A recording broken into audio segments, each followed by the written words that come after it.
तेलंगाना में कांग्रेस की सरकार बनी 10 साल के बाद। मैं रेवंत रेड्डी साहब, सोनिया गांधी जी, राहुल गांधी जी, प्रियंका गांधी जी, उन तमाम को मुबारकबाद देता हूं और 6 गारंटीज के ऊपर वहां पे आप लोगों ने साइन किया, उसके लिए भी मैं मुबारकबाद देता हूं। लेकिन इन तमाम मुबारकबाद के साथ एक तकलीफ जो मुझे हो रही है कि तेलंगाना के मुसलमानों ने कांग्रेस का साथ दिया, एमआईएम और उनकी जो उलमाओं की टीम है जो बीआरएस की तायद करते रही, उसकी मुखालिफत में मुसलमानों ने कांग्रेस का साथ दिया, कांग्रेस की हुकूमत को बनाने में अहम रोल किया।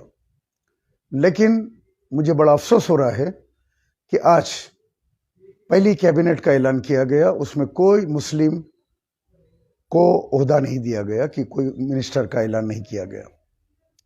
2014 में जब केसीआर ने हुकूमत बनाई, फौरी महमूद अली साहब को एमएलसी बनाकर डिप्टी चीफ मिनिस्टर का ओहदा दिया। 2018 में वही एमएलसी का ओहदा देकर होम मिनिस्टर बनाया गया। लेकिन कांग्रेस जो कर्नाटक के तर्ज के ऊपर बात कर रही थी कि जिस तरह कर्नाटक के अंदर हमने 5 मुसलमानों को, माइनॉरिटीज को मिनिस्टर बनाया,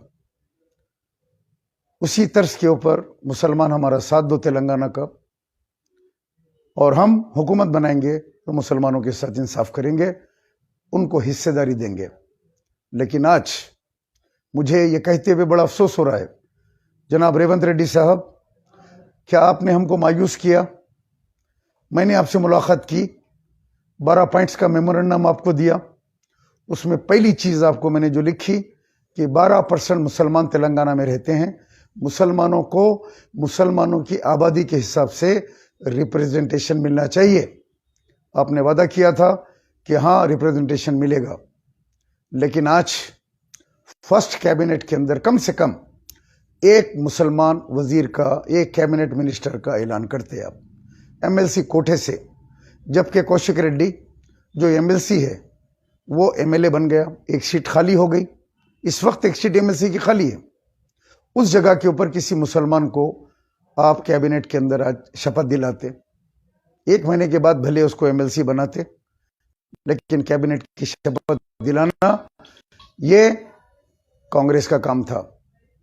आज तेलंगाना के मुसलमान बड़े मायूस हैं और मुझे हजारों फोन आ रहे हैं कि जनाब सलीम साहब, आपने बेजिगरी के साथ खुल के सारे तेलंगाना में कांग्रेस का साथ दिया, हमने आपकी आवाज पे लब्बैक कहा, हमने असदुद्दीन अवैसी को नहीं सुना, हमने अकबरुद्दीन अवैसी को नहीं सुना, हम उन उलमाओं को भी नहीं सुना जो उनके अपने उलमा है, उनके पेड उलमा है, बिरयानी उलमा है, उनको नहीं सुना।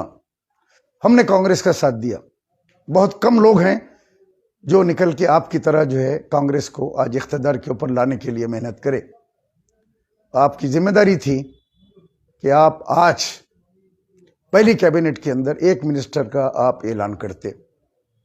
मैं कोई गुजारिश नहीं करूंगा, मैं भीख मांगने का आदी नहीं हूं, हक मांगने का आदी हूं। इसीलिए लोग कहते हैं कि सैयद सलीम हक की एक आवाज है। आपके लिए निकल के, कांग्रेस के लिए, आपके लिए मैंने काम किया। राहुल गांधी जी, इमरान प्रतापगढ़ी साहब, आप भी आए, आपने भी यहां काम किया। लेकिन क्या बात कि कैबिनेट के पहली मीटिंग के अंदर मुसलमान को नुमाइंदगी नहीं दी गई। 5 मिनिस्टर्स को, जब कर्नाटक की तरह बात किए हैं तो कम से कम 5 मिनिस्टर को कैबिनेट के अंदर नुमाइंदगी मिलनी चाहिए। ये मुसलमानों का हक है। हमको भीख नहीं चाहिए, हमको हिस्सेदारी चाहिए। हमने हमारा हिस्सा अदा किया। हमने कांग्रेस को इख्तिदार पे लाने के लिए पुलिस की गुंडागर्दी के बाद, टीआरएस और एमआईएम की गुंडागर्दी के बाद, पुराने शहर में भी निकल के हम कांग्रेस के खिलाफ, चाहे वो नामपल्ली हो, चाहे चार मीनार हो, चाहे मलकपेट हो, याखुतपुरा हो, निकल के काम किया बेजिगरी के साथ। एक तरफ पुलिस सता रही है, दूसरी तरफ एमआईएम के गुंडे सता रहे हैं, लेकिन हम निकल के कांग्रेस का नारा दिए कि कांग्रेस को वोट दो। वही मजलिस जिसने किसी उम्मीदवार को जीतने नहीं दिया, चाहे निजामाबाद में मोहम्मद अली शब्बीर हो, चाहे आमिर शकील बीआरएस का हो, चाहे फिरोज खान हो, चाहे अजहरुद्दीन हो, सबको एक बड़ी साजिश के तहत एमआईएम ने हरा दिया, इलेक्शन हराया और राजा सिंह को जिताया। राजा सिंह के खिलाफ उम्मीदवार नहीं खड़ा किया। मैं हुकूमत तेलंगाना और कांग्रेस के जिम्मेदारों से मुतालिबा करता हूं, इमीडिएट बिना किसी देर करे के मुसलमान मिनिस्टर्स का ऐलान करें, मुसलमानों को कैबिनेट के अंदर नुमाइंदगी दें। कम से कम सबसे पहले 3 कैबिनेट मिनिस्टर का ऐलान करें और फिर बाद में 2 जो है कैबिनेट मिनिस्टर का या दूसरे जो है उसका ऐलान करें। और चेयरमैनशिप से तमाम जितने चेयरमैन हैं सबको इमीडिएटली उनके ऑफिसों से निकालिए और जो कांग्रेस के लिए अपनी जान की बाजी लगाए वैसे लोगों को चेयरमैन के ऊपर बिठाइए, चाहे वक्फ बोर्ड हो, चाहे हज कमेटी हो, चाहे कोई भी महकमा हो, मुसलमानों का महकमा, उसके ऊपर फौरी से फौरी बिठाए। हज का काम चालू हो चुका है, हज कमेटी के ऊपर जल्द से जल्द बिठाएं और इस काम की निगरानी करें हुकूमत, और फौरी ऐलान करें कि कैबिनेट के अंदर मुस्लिम मिनिस्टर्स का ऐलान करें। मैं ये मुतालिबा करता हूं, इस मुतालिबे को फौरी कबूल किया जाना चाहिए। अस्सलाम वालेकुम।